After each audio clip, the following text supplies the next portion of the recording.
Hi, thank you for deciding to watch this video. Before I get started and talk about my name and what I wanted to share with you today, I just want to say if you're a friend or family watching this, you don't have to watch this.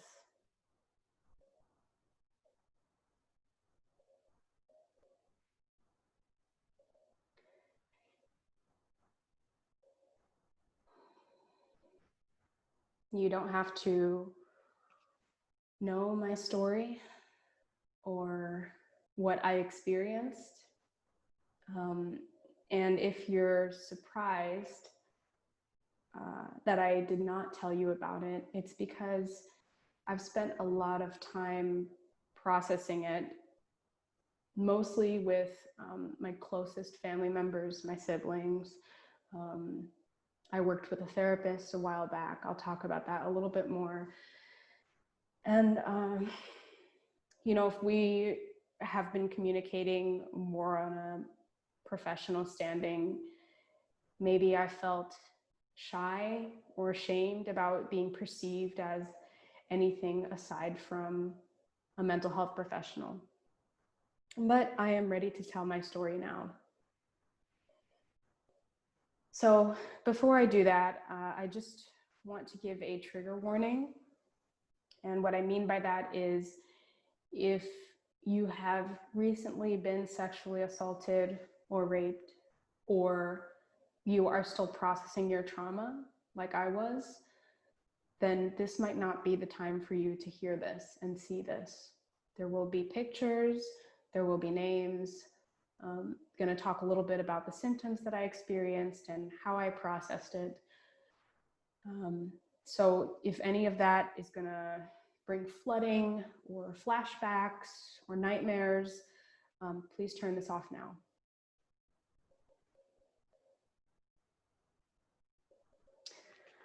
So before I get started, my name is Makinie. I'm a licensed marriage and family therapist, which means that I studied healthy and unhealthy familial relationship and larger systemic relations, how they interact, what family life cycles look like, and some of that also included sexual trauma and the societal effects on it, why many victims who are predominantly women and young female girls choose not to report it. And that's actually what I'm going to start with today, which is, you can see from the screen here, 90% of college women who are sexually assaulted know their attackers. And so, you know, right off the bat, most of the time, you know, it's either a friend or a family member, somebody really close to them that they trust, who breaks that trust through sexual violence. And as you can see, around 60% are in the victim's residence. I'll interchange between saying victim and survivor, because I understand that we are sensitive to that terminology. And sometimes that is the terminology used in statistics.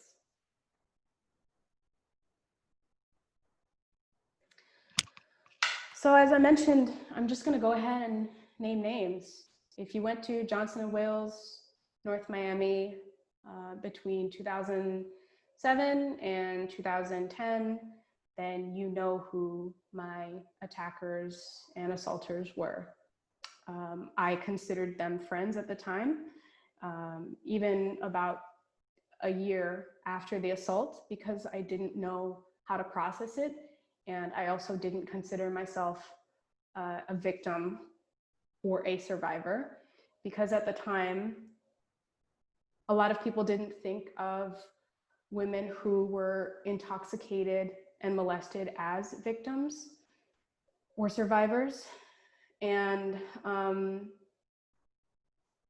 more often, people use the term rape, and then made various classifications about what a victim would sound like when they were being assaulted, what they would do when they were being assaulted, how they would respond, and then what they would do after.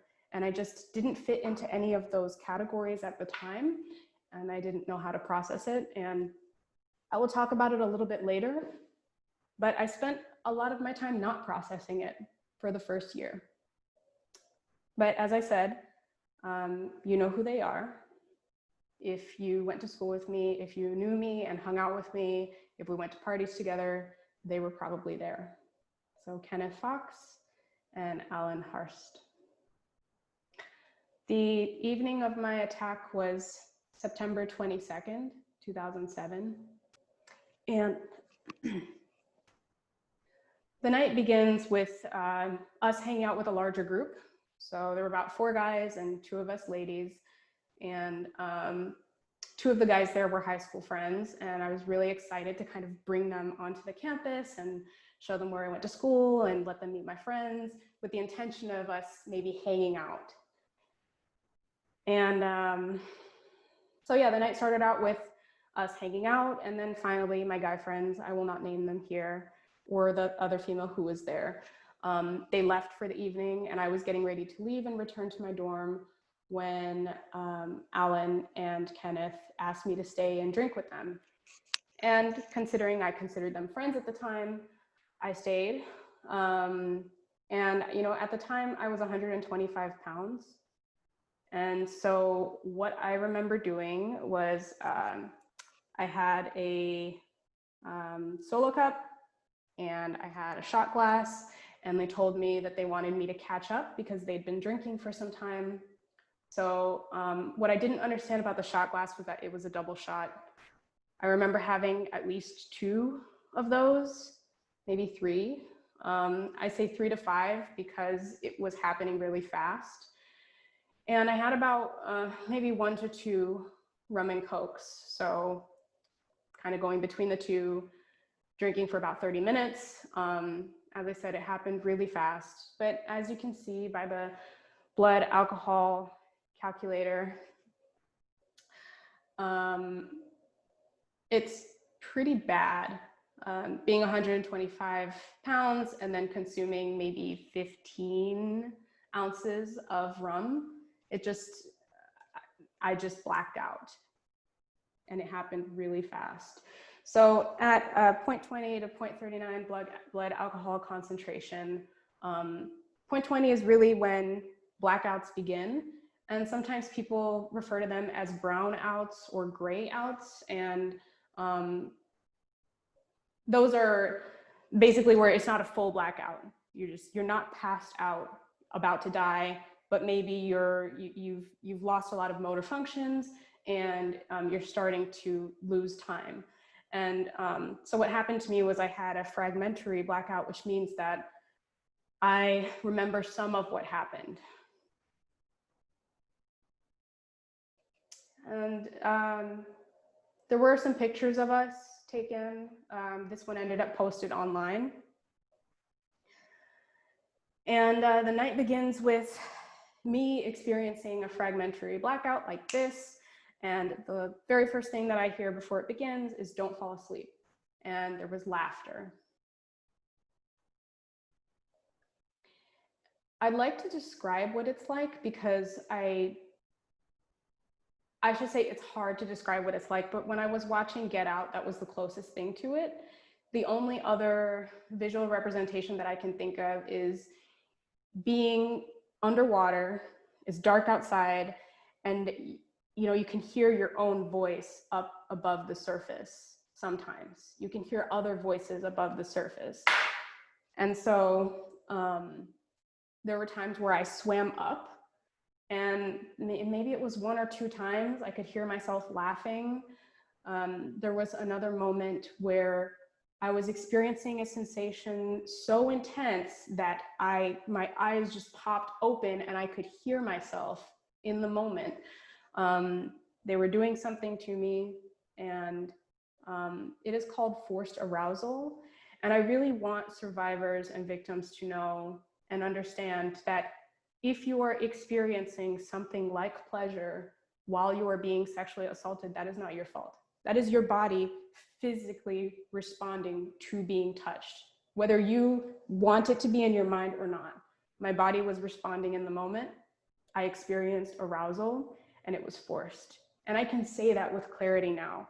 But at the time, and for so many years, I felt nothing but shame about it. That moment haunts me.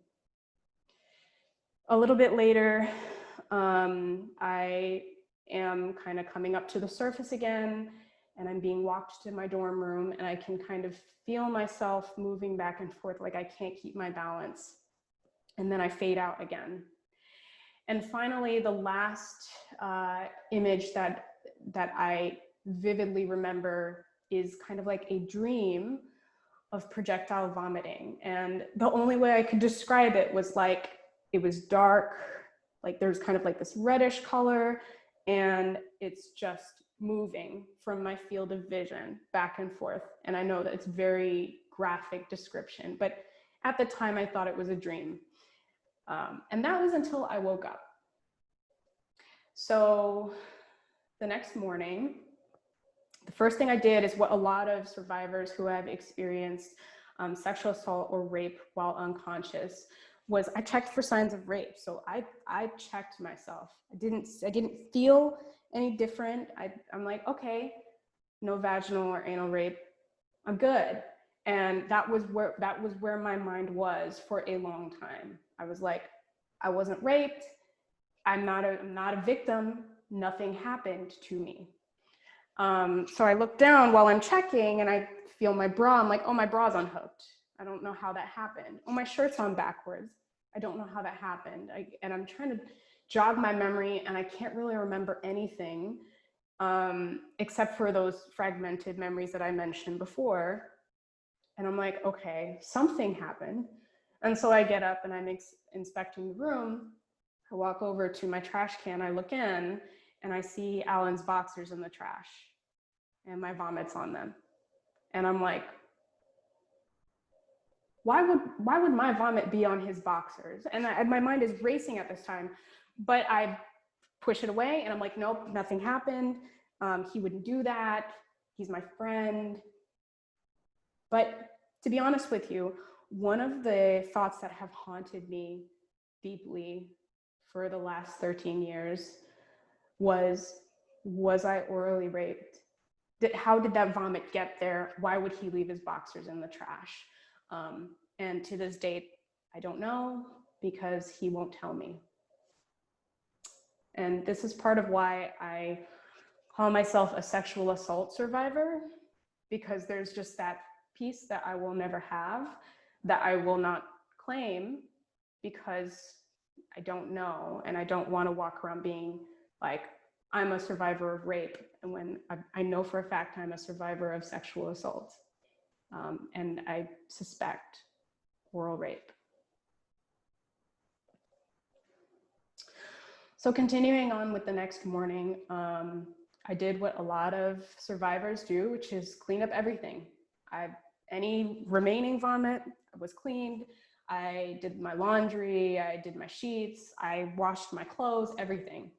And then I went looking for Kenneth and Alan, and they were laughing about it. They were my friends. I thought they didn't do anything to hurt me. They didn't rape me vaginally or anally. So we're friends. Everything's cool. And so I laughed it off, and we continued on with our day. And even, you know, the following weekend, we were at a party laughing, and, you know, it just wasn't taken as seriously by anybody at the time. So days after, I talked to a few friends about it and my family members, and I received a lot of victim blaming type questions, such as, you know, what were you doing there? Why were you by yourself? How much did you drink? Do you remember anything? Are you okay? And the more of those victim blaming questions that I received, the less seriously I took myself. And I was like, it's nothing, I wasn't raped, it's fine. But what was really going on in my head were a lot of systemic factors. So for one, I was barely 19 years old. at the time. I wore a t-shirt that was kind of tight with shorts. I drank alone with two men. I was a Black female. Most victims are Indigenous women or Black women. And the saddest part about that is that we are less taken seriously. We are sexualized, so people often look at us and don't see us as victims or survivors, even when we are. And another thing that I want to throw out there is that this was not the only time that I was assaulted.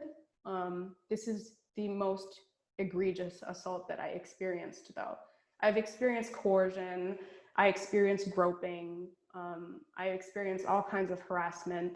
So the other piece that I want you to know is that many survivors are re-victimized. So if somebody is assaulted as a child, they're twice as likely to be assaulted as an adult. And I was no different. I just didn't see it this way at the time. And I wanted to protect them. I wanted to protect myself. I didn't want to be expelled, and I didn't want to stop being around who I called my friends at the time. So the months to about a year after the assault, as I said, we remained friends. We went to parties together. We hung out pretty often, but every once in a while, I would wake up and look around the room because the main part of the assault happened in my room. And I would just feel uncomfortable. Like I didn't feel safe in my own space anymore. And so I would randomly text them or just ask them, like, how much did we drink? And what did we do? And do you remember anything? And at the same time, I was spending a lot of time on weekends drinking. And since we were in college, I spent the rest of the time studying and going to class. So it was either my head was in the books or I had a glass in my hand. And when I was challenged by friends or family who would ask questions or want to talk about it, I would just straight up say, I'm not a victim. I wasn't raped. The only victims are rape victims. There's no other kind. Back in 2007, this is what I believed, and this is how I moved through this first year. And I also added my coping skills because in addition to distractions, I needed different ways to take my mind out of, what happened to me and just put it into an action or a thought. So I drew a lot, I rollerbladed. People would recognize me like, oh, hey, that's the girl that's rollerblading. And part of that was me trying to escape thinking about my trauma. I also tried capoeira, which is a Brazilian martial art, and I absolutely loved it. So an interesting thing happened that really sent me spiraling, which was Kenneth and I were at a party, a pretty large party, maybe 15, 20 people. And one of our mutual friends, she had drank too much and she walked into a room, like you could tell it's pretty bad, like she's walking into a bedroom, and the bedroom is kind of the line of sight from the kitchen. So a few of us turned and looked like, oh, she had too much to drink. And then we saw I didn't know him, I didn't know who this guy was, follow her into the bedroom and start to close the door. A couple of us motioned to stop him, but Kenneth made it to the door first, and he completely just interrupted that moment. He tucked her in, he put a blanket on her, he asked the guy to leave, and so the guy left the room. And we just kept an eye on the room for the rest of the night. But that sent me just spiraling, because in that moment, I could see myself staggering, looking for a bed, and then being sexually assaulted instead. And by Kenneth and by Alan. So I spent a lot of time, there were months where I would just go into my closet and start crying. And I had a lot of flooding. So there were a lot of moments, moments of clarity from when I was having that fragmented blackout that were popping up when I didn't want them to. Like when I was hanging out with friends, when I was drinking, when I was rollerblading. Like they were just coming to me out of nowhere, and it was just really unhealthy. And finally, I decided to confront Kenneth and Alan on the phone, and I spoke to both of them on the phone, and I texted both of them, and they must have thought, like, what is wrong with this girl? Because it was a whole year later, just about. And their responses were, you know, I'm sorry. And at the same time, what Kenneth told me was that I seemed really into Alan. Apparently we made out. And so after the start of it, after they groped me, he left me there with Alan.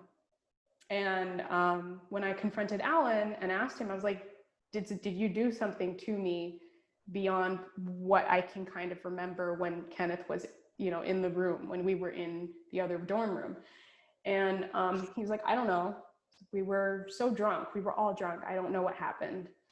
And like I said, to this day, I don't know if I was raped or not by him. And I want to take you back to my first memory of the night, because one of the things that haunted me was Kenneth telling me, you seemed into Alan.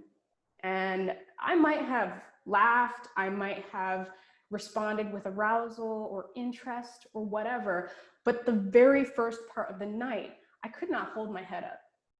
I couldn't make eye contact straight. I couldn't stand up straight. I couldn't say yes or no because I kept going unconscious.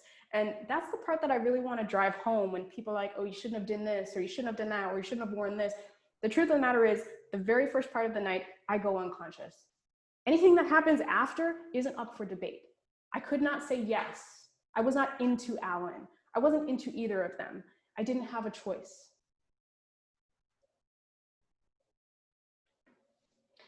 So in Michaela Cola's, Michaela Cole, I'm so sorry, awesome show, I May Destroy You, she kind of fantasizes. There's a scene where she's fantasizing, like, what if it was the other way around? What if I had the option to hurt them back?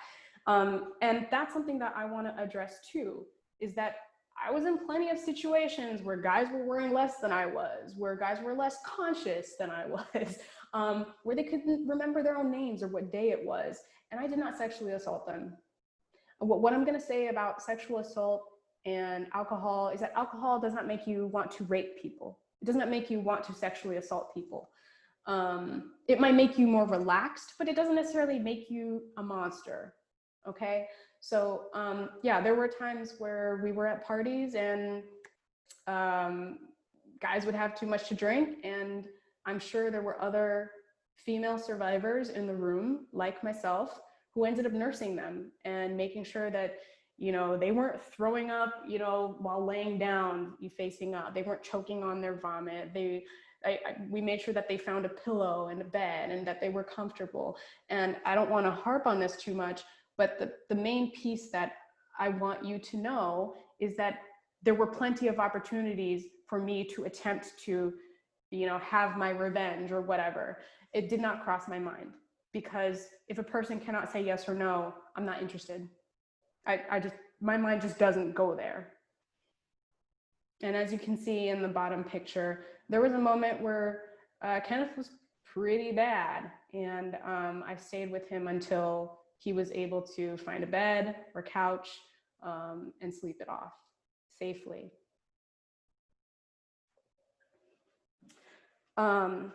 Yeah, this piece is just kind of reiterating what I was just saying, is that alcohol doesn't give you more of a predisposition to sexually assault someone. Someone has to have it on their mind and have access to alcohol in order for them to want to hurt somebody who is unconscious. Consent is not the inability to say no. Consent is a very clear yes. And I should also add that if somebody is saying no after they say yes, you also have to stop. Like, you can't just go with the first yes. Like, they have to want it the entire time. And finally, you shouldn't need to sexually assault someone to know that it's wrong, right? I don't want to be anybody's lesson. I didn't ask to be Kenneth and Alan's lesson. So when I think of him turning it around and saving someone from being sexually assaulted, it's like, that's great. And at the same time, that didn't have to be me. That's not fair.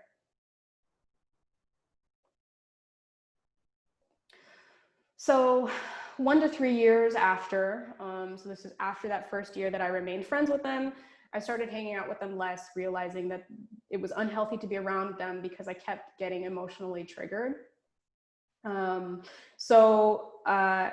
I graduated maybe half a year early with a 3.9 GPA, and I decided I wanted a career change. So I started doing some research, and I knew I wanted to be in the healing profession and help people process things in a safe and healthy and an emotional way. And so I'll talk about that in a minute, but I knew that I had to get some distance between myself and Johnson & Wales, North Miami in general. I could not be there anymore. I viewed that place as a cesspool, as a hunting ground for sexual assault. And so like I said, I graduated early. I deleted my social media, all of my social media, about 3,000 friends. And I'm not shrugging like that was easy. It's easier to think about now, but at the time, I probably spent months making that decision. And I blocked some numbers, including Fox and Allen's at the time. And I think at one point I unblocked them and then reblocked them because I kept getting triggered. So I also picked up archery and handgun target practice, and I stopped rollerblading. But the other piece that you're going to see as a recurring theme up until the last 4 years or so is that I was in emotionally unhealthy relationships. And so whenever you see that pop up, just understand that at the time, I was also trying to process or not process my trauma. And I was working through shame and guilt. And when you don't have a good self-image, that's reflected in your romantic relationships. That's just a fact. When you do not feel good about yourself, you tend to attract people to you that understand that you don't feel good about yourself. And so I just experienced a series of really unhealthy relationships. I got accepted to Central Connecticut State University's Marriage and Family Therapy program, relocated to Connecticut. And, in my studies, I learned things about coercion, multi-perpetrator, sexual assault and rape, intimate partner violence, which is IPV, oral rape, and that kind of expanded my view of what a survivor looked like. And so that was maybe 2010, 2011. So a few years later, I was like, wait a minute, I wasn't vaginally raped, and therefore I was not a victim. But all of a sudden in these books I'm reading, the topic of consent kept coming up. The topic of consent and the involvement of alcohol came up, and it was like, wait a minute. So you don't have to say no in order to be a victim. You don't have to be raped vaginally or anally in order to be a victim. You can be there are different kinds of sexual assault. Interesting. And there were many other things that I learned in the process, but for this particular topic, that was one thing that really expanded my idea of what a survivor looked like.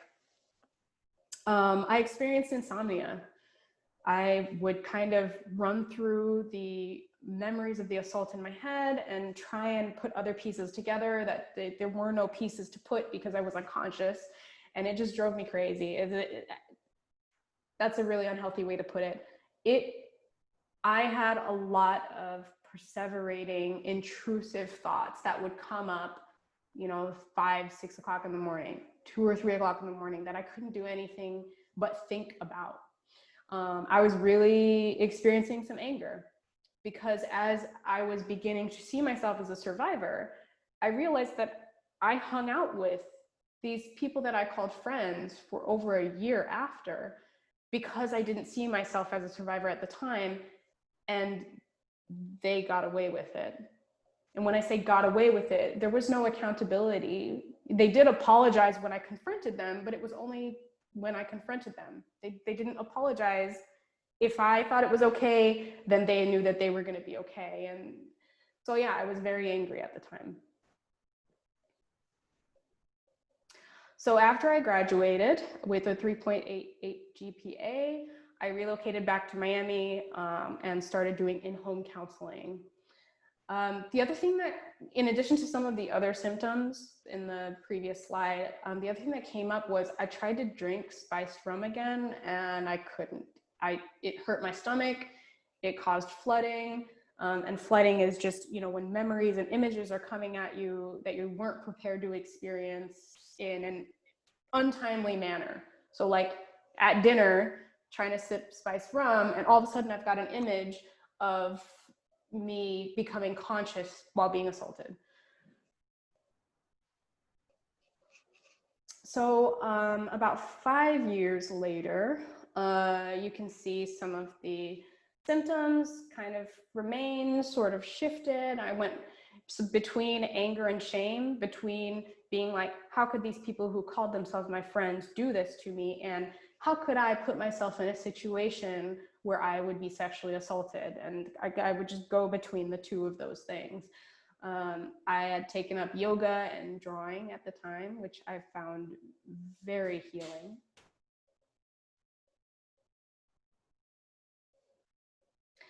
And between 6 and 10 years after, again, some of the symptoms didn't go away. And in particular, one of the symptoms still remain.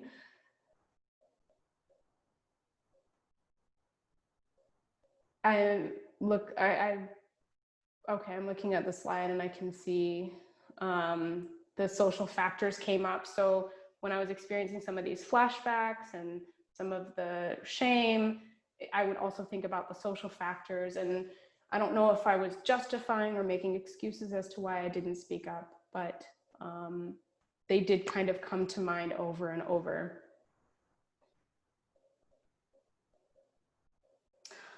So about 10 to 11 years after the insomnia continued, I began to really feel shame about the forced arousal because I was taking ownership of it. Like, how could I feel enjoyment in a moment like that? How dare I feel enjoyment in a moment like that? And so when I would share my story, I wouldn't share the fact that one of the memories I had in between the fragmented blackout was that there was a part of me that enjoyed it. But again, I'm referring to it as forced arousal because my brain didn't want it. My body didn't want it, and yet it responded to being molested.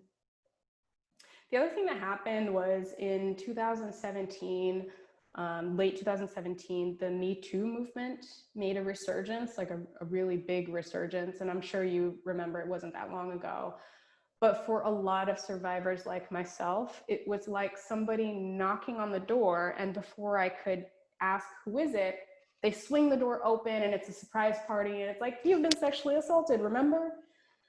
So I experienced a lot of flooding and flashbacks. I mean, you name it. I picked up my phone, looked at it, someone else had shared their story, and I was spiraling again. So 2017 was pretty rough because there was just no avoiding the hashtag, no avoiding the discussions, and it needed to happen because that's when a lot of the studies were publicized, not published. There've been studies. There were studies back in 2007, back in 2012 and 2013, but we were paying a lot more attention as a society, and also really talking about consent and how even in intimate relationships, long-term relationships, there was this gray area of coercion and even rape. My coping skills were jogging, drawing, and weightlifting, and to some extent they still are, but at the time those were the ones that I really leaned on. And the other thing that happened was, I didn't mention this in the previous slide, but I'm sure you saw it when you were reading it. I walked away from an unhealthy relationship, and I was realizing that if I wanted to embrace all of me, including the parts that were ugly, like being forced to be aroused, and that being one of the only memories that I had of that night. If I wanted to embrace these parts of me and tell myself that it was okay, I couldn't do that in an unhealthy relationship. So I was like, I'd rather be by myself until I find somebody who can be patient and understanding or willing to understand and give me that space to process and love myself. And so I entered my first healthy relationship in adulthood, which is a little bit embarrassing to say. It's not that I didn't have healthy relationships in the past. I feel like maybe I did. I certainly am friends with one of my exes, and he's a wonderful person. I think we both had our like unhealthy aspects about ourselves. So this is, I should say, the first healthy relationship where I felt healthy as well. So we're up to last year. I am happily married. I reached a point in processing my trauma, and I don't think I brought it up in the slide, but after the first year, I went to therapy to begin processing this and getting some of the coping skills that I've built on. And it was incredibly helpful. If you feel like you at least need a starting point of processing your trauma, I highly recommend therapy. I'm not just saying that because I'm a therapist. I'm saying it because I went to therapy and it helped. So I love Brene Brown. I don't know about you. I love her. And, you know, she has some really good thoughts and ideas about shame. And one of those that I have internalized was deciding that I have to talk about it. I have to talk about all of it, even the ugly parts, even the parts that make me feel embarrassed, even the parts that make me feel like less of a professional or less of a therapist. I have to talk about it and accept that that's not who I am, right? Those things that happen to me do not define me, but they're part of me. And I can't lock them in a box and hide the box in the closet and pretend that it doesn't exist. It's part of me. And I have to say that it has been like inhaling, all of it's bottled up, exhaling, and just accepting the fact that I was sexually assaulted and possibly raped by two people that I considered friends for a year after. That I was embarrassed that I never talked about it really up until the last 3 or 4 years. That I was embarrassed that the most vivid memory that I have was a moment that was forced arousal and made me uncomfortable. But all of these I can say now with sincerity to myself that I'm not angry at myself anymore. I'm not even angry at Fox or Alan. I'm wanting people to know that, as you can see, it's taken 13 years for me to even want to really talk about it and feel comfortable talking about it without bursting into tears, without turning the camera off and walking away, and doing so in a way that is public, because it's just been hidden for so long, and I'm not hiding it anymore. I'm just not going to.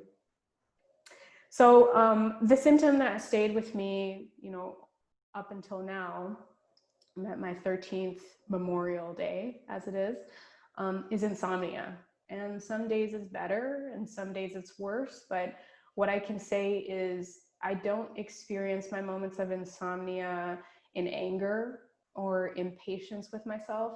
I experience it as a symptom to kind of move through and work with. So if it's, you know, trying to turn the TV or phone off a little bit earlier, I work on that.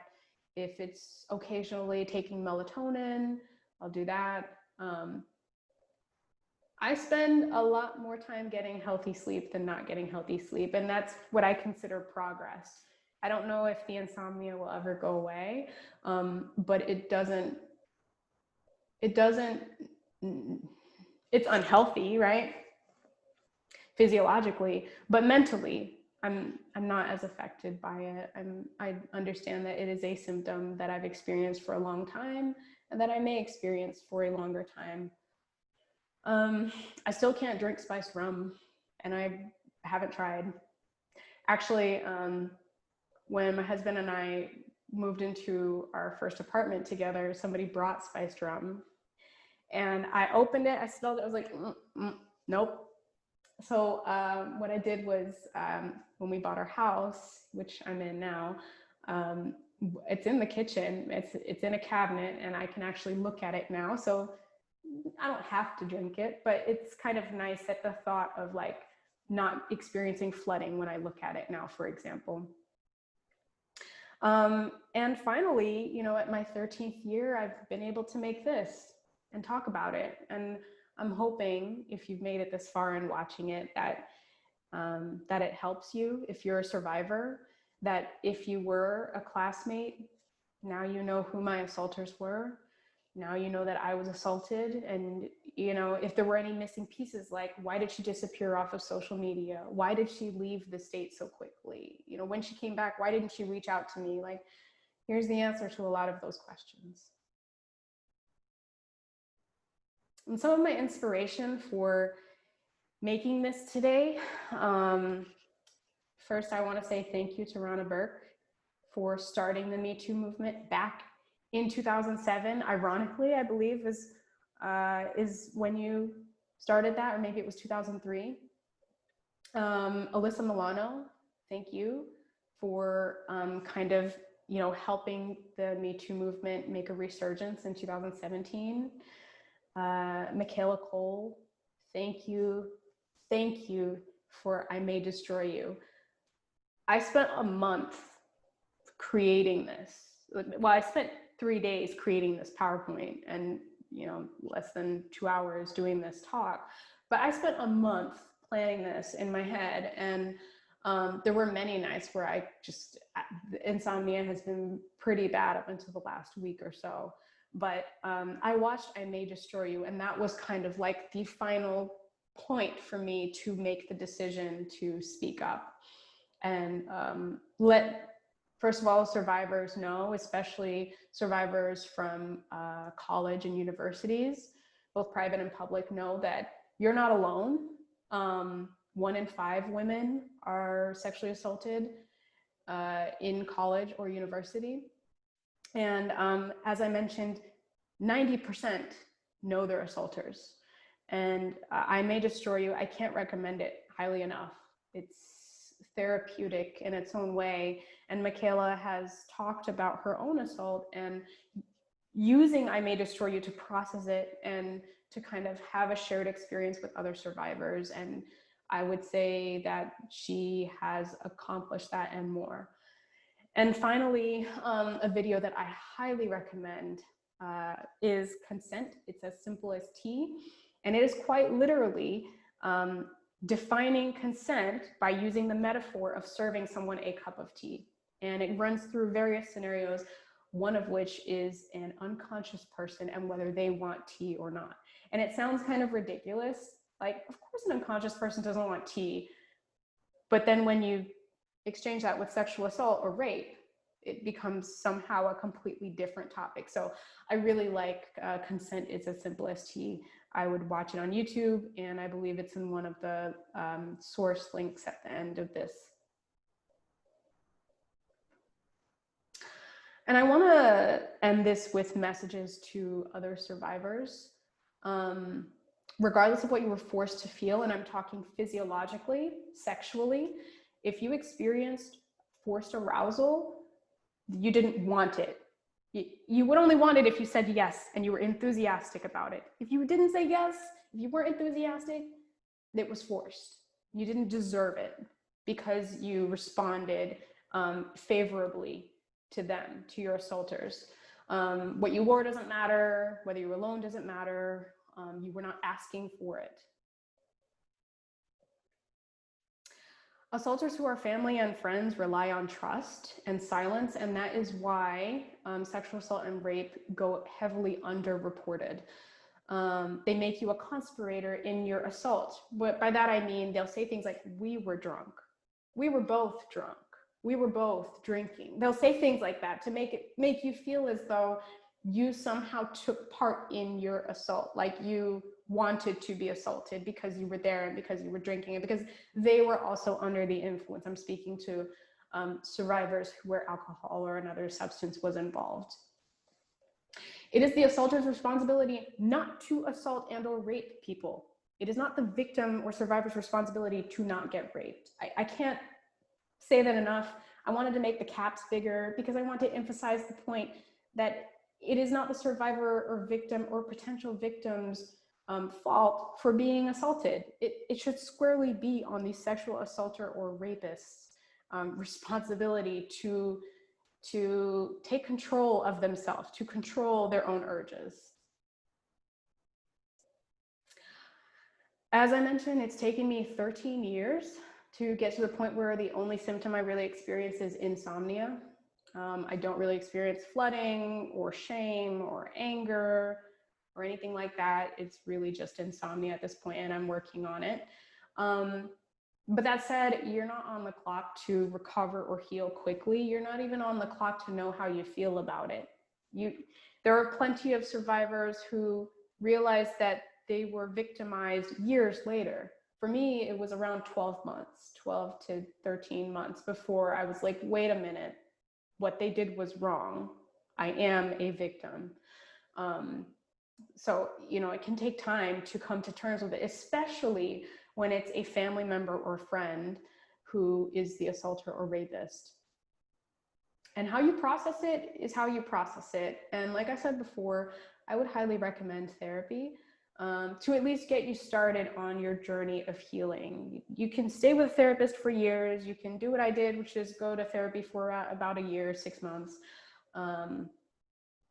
But how you heal is how you heal. You don't have to explain yourself to anybody. Not everybody is going to understand or be supportive. The first group of people that I told, and when it came up in conversations for the first year, a lot of people were like, what were you wearing? And what were you drinking? And how much were you drinking? And were you alone? And so on and so on and so on. This is how society feels. They place the blame on the survivor and not on the assaulter, especially when the assaulter is a friend or family member. So just expect that not everybody's going to understand or be supportive. And, personally, in a lot of the subsequent relationships that I was in up until my marriage to my husband now, there were a lot of intimacy triggers that they were not prepared for. So, I got called things like challenging, difficult, hard to please, just all kinds of unhealthy things, in part because I didn't want to explain that I was experiencing flooding and an intimacy trigger. And I'll give you an example, a hug, that can be triggering for somebody who is a survivor.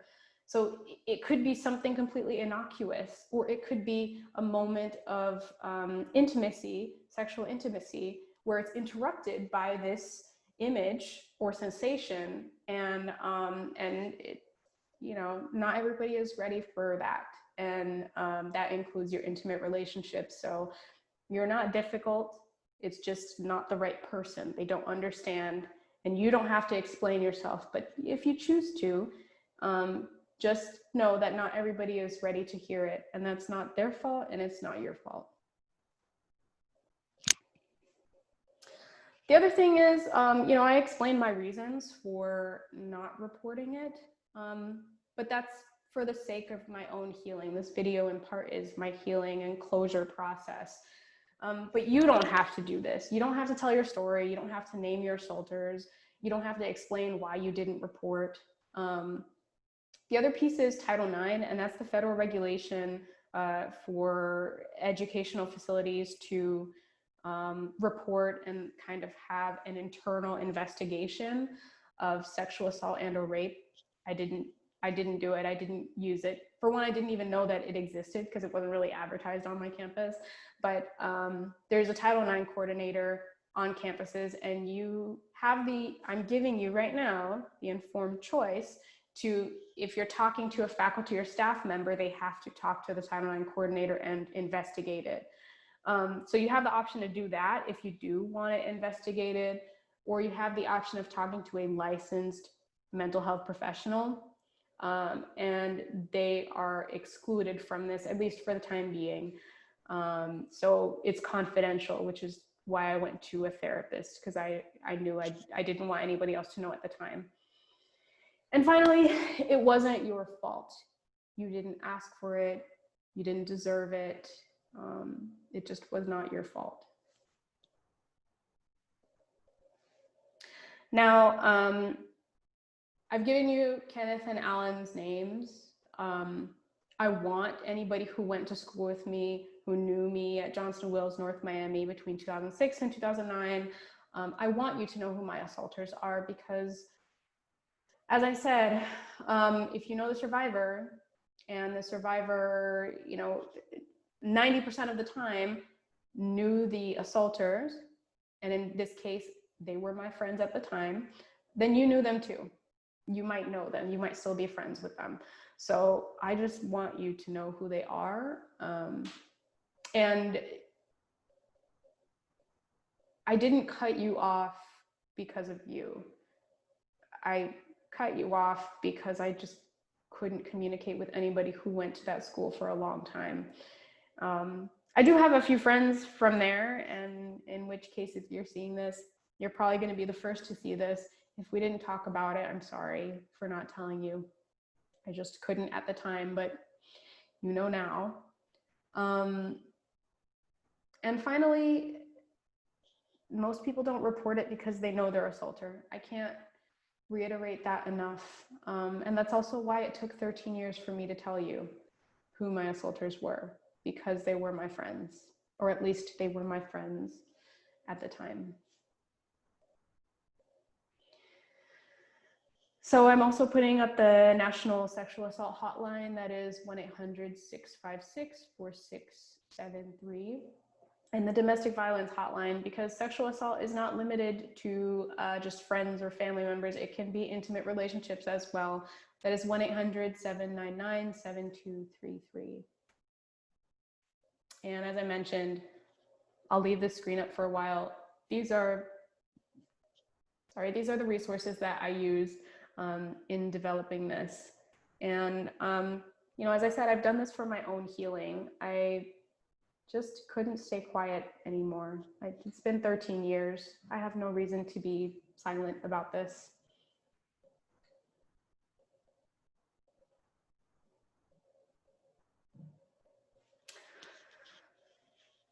I guess there's not much more to say left. I think I'm gonna go be kind to myself.